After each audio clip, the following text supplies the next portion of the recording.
नमस्कार दोस्तों, मैं मिथुन सिंह स्वागत करता हूं आप सभी का इस प्लेटफॉर्म पे। आशा करता हूं आप सभी अच्छे होंगे। आप लोगों को मैं बता दूं कि सी टेट की ऑफिशियल आंसर की आ चुकी है। जी हां, मैंने क्वेश्चन नंबर 1 से लेकर के 30 तक के सारे ऑफिशियल आंसर की को अपलोड कर चुका हूं मैं।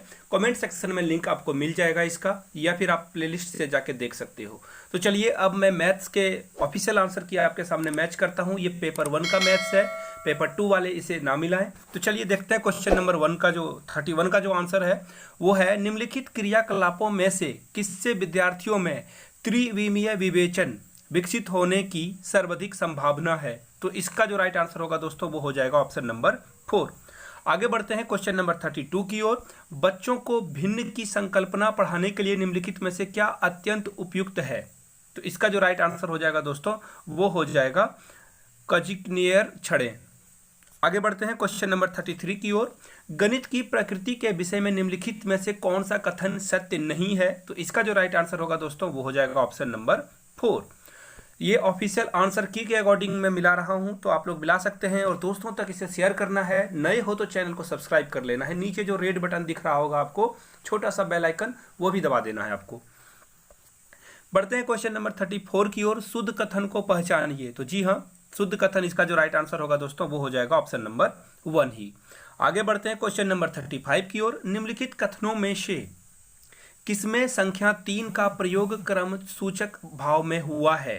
तो इसका जो राइट आंसर होगा दोस्तों वो हो जाएगा ऑप्शन नंबर 2। आगे बढ़ते हैं क्वेश्चन नंबर 36 की ओर। प्राथमिक स्तर पर त्रिभुजों की अवधारणा का परिचय देने के संबंध में शुद्ध कथन को पहचानिए। तो इसका जो राइट आंसर होगा दोस्तों वो हो जाएगा ऑप्शन नंबर 1। आगे बढ़ते हैं क्वेश्चन नंबर 37 की ओर।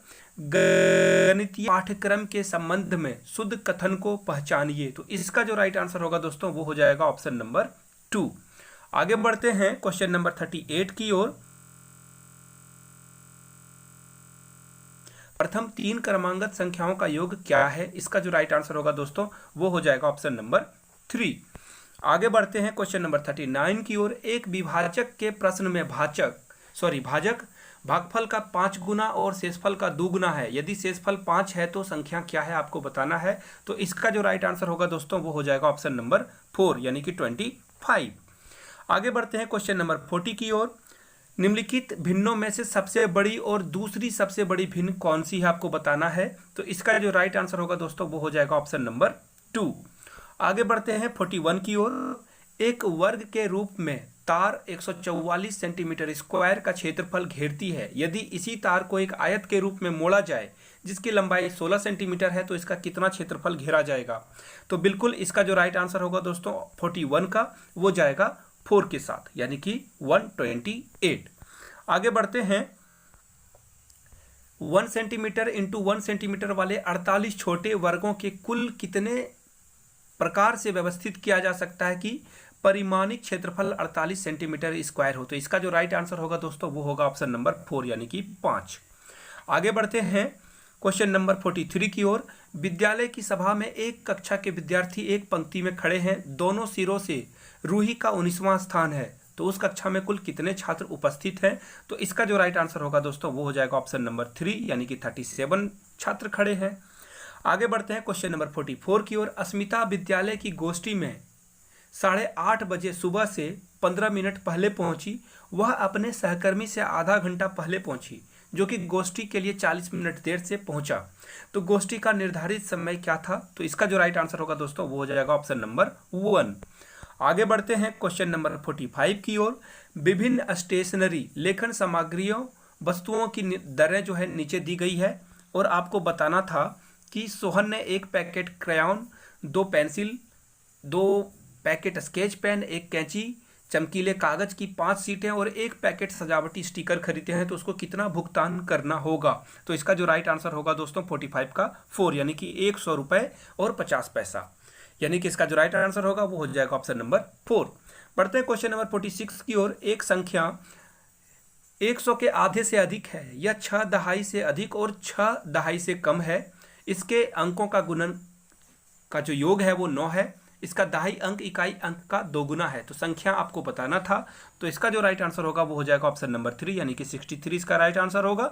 ऑप्शन नंबर 3 इसका करेक्ट होगा। आगे बढ़ते हैं क्वेश्चन नंबर 47 की ओर, एक 5 अंकों वाली संख्या में 100वें स्थान का अंक 10,000वें स्थान के अंक का 3/4 और 10वें स्थान का अंक 100वें स्थान के अंक का 2/3 है। 10वें स्थान का अंक सबसे छोटी अभाज्य संख्या का वर्ग है और 1000वें स्थान का अंक 1 अंक वाली सबसे छोटी अभाज्य संख्या है। यदि इकाई स्थान का अंक सबसे बड़ी 1 अंक वाली विषम संख्या है तो संख्या क्या है? तो 47 का जो राइट आंसर होगा वो हो जाएगा ऑप्शन नंबर 2।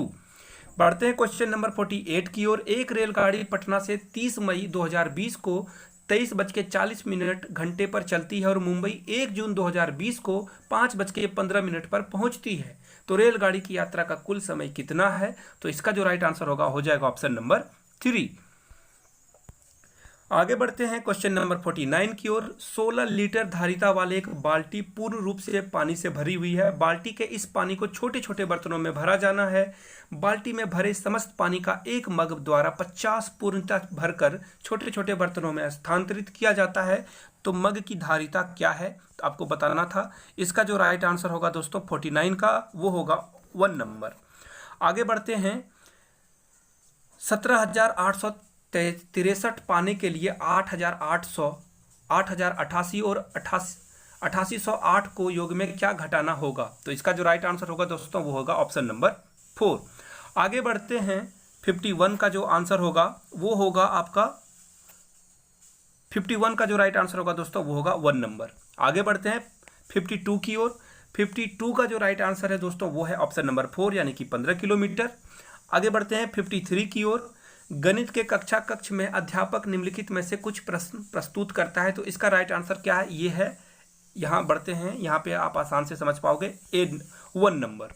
आगे बढ़ते हैं। गणित के शिक्षण अधिगम संदर्भ में निम्नलिखित में से कौन सी प्रक्रिया वांछनीय है? तो इसका जो राइट आंसर है दोस्तों वो है ऑप्शन नंबर 3। आगे बढ़ते हैं क्वेश्चन नंबर 55 की ओर। रोहित ने अनुभव किया वर्ग एक समचतुर्भुज और आयत दोनों ही है। वह वैन हील के मानसिक चिंतन के कौन से चरण पे है? तो इसका जो राइट आंसर होगा दोस्तों वो होगा ऑप्शन नंबर 4। आगे बढ़ते हैं 56 की ओर। गणित के शिक्षण अधिगम पर निम्नलिखित में से किसका प्रभाव होने की संभावना न्यूनतम है? तो इसका जो राइट आंसर होगा दोस्तों वो होगा ऑप्शन नंबर 1। आगे बढ़ते हैं 57 की ओर।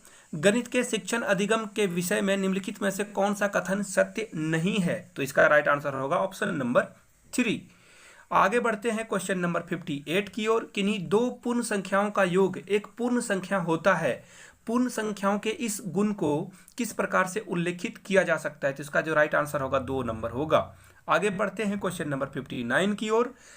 इसका जो राइट आंसर होगा दोस्तों वो होगा ऑप्शन नंबर 2। आगे बढ़ते हैं क्वेश्चन नंबर 60 यानी कि इसका लास्ट क्वेश्चन, और इसका जो राइट आंसर होगा दोस्तों वो हो जाएगा ऑप्शन नंबर 4 यानी कि ए और डी दोनों करेक्ट होगा। तो आप चैनल को सब्सक्राइब कर लीजिए, दोस्तों तक शेयर कीजिए इस वीडियो को, और आगे के जो भी क्वेश्चन हैं वो जल्द ही आपको देखने को मिलेगा। चैनल को सब्सक्राइब कर लेना है और छोटू सा जो बेल आइकन है उसे दे मारना है।